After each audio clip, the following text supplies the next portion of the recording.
Ate Julie, tao po. Busy ata si Ate Julie. Te, busy ka? Yes, be, ano yon? Te, babalik ko na lang daw po itong alak na kinuha ni Ibabalik Papa. mo? Ano yan, be? Ito, te, yung Alfonso na kinuha ni Papa kagabi. Ibabalik ko na daw po. Sabi ni Mama, pinapabalik ko niya. Pinapabalik ni mama mo. Ang alin? Ito nga, te, yung alak daw po, yung Alfonso na kinuha ni Papa dito sa inyo kagabi, pinapabalik ko ni Mama. Ay, ang Alfonso, ibabalik mo. Bakit? Bakit mo ibabalik? Hindi daw po kasi naubos nila Papa kagabi, kaya ibabalik ko daw, sabi po ni Mama. Itong Alfonso. Ay, hindi naubos ni papa mo kagabi. Bakit? Asan na ba si papa mo? Pumasok na po sa trabaho, te, si Papa, kaya sabi ni Mama, ibalik ko na lang daw po ito. Pumasok na siya?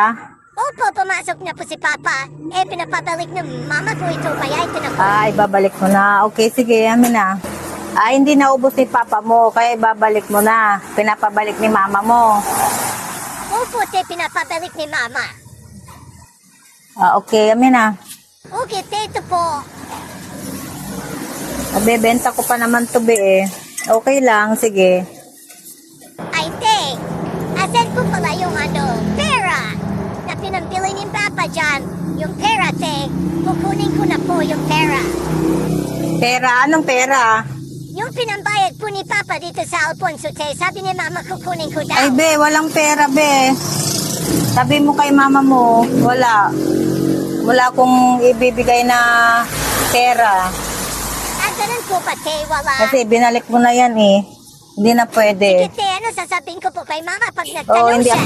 Sabihin mo kay mama mo, wala daw pera na ibibigay si Ate Julie. Wala. O sige, te, sabihin ko na lang po kay Mama. Sige, te, alis na po ako, te, ha? Oo, wala. Okay. 5 minutes later. Hoy, Day, bakit wala kang pinadalang pera sa anak ko kanina? Di ba pinabalik ko yung Ay, Alfonso? yes, te, ano yun?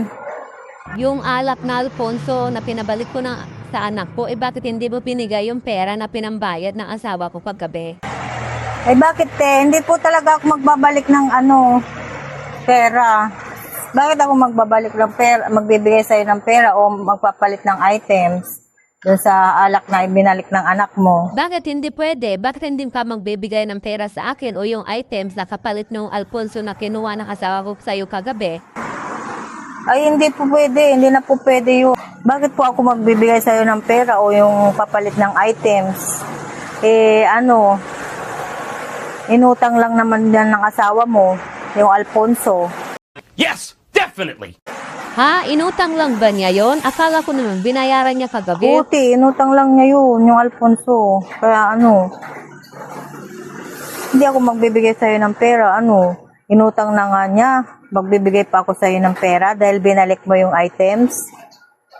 Hindi ko alam. Minutang lang pala niya yun. Akala ko naman binayaran niya. O, hindi po ba sinabi ng asawa mo na inutang lang niya yan? Hindi, wala siyang sinabi. At alam ko naman, pinayaran niya na yan. Kaya kinukuha ko yung pinambayad niya kagabi. Kaya hindi ako pwedeng magbigay sa'yo ng pera. Bibigyan pa kita ng cash. Inutang lang naman ng asawa mo.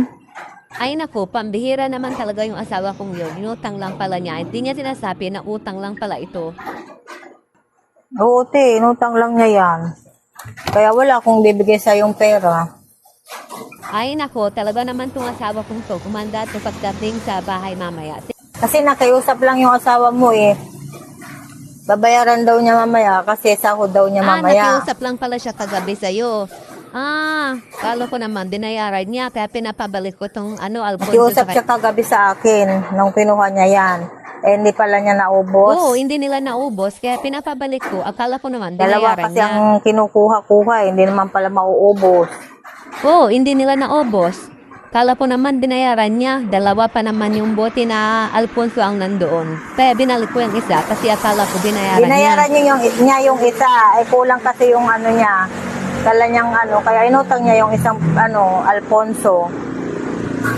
Inutang na pala niya yung isa. Oo. Sige dahil, pasensya ka na. Akala ko naman dinayaran niya. Kaya pinapakuha ko yung pera na pinambili niya kagabi. Sige te.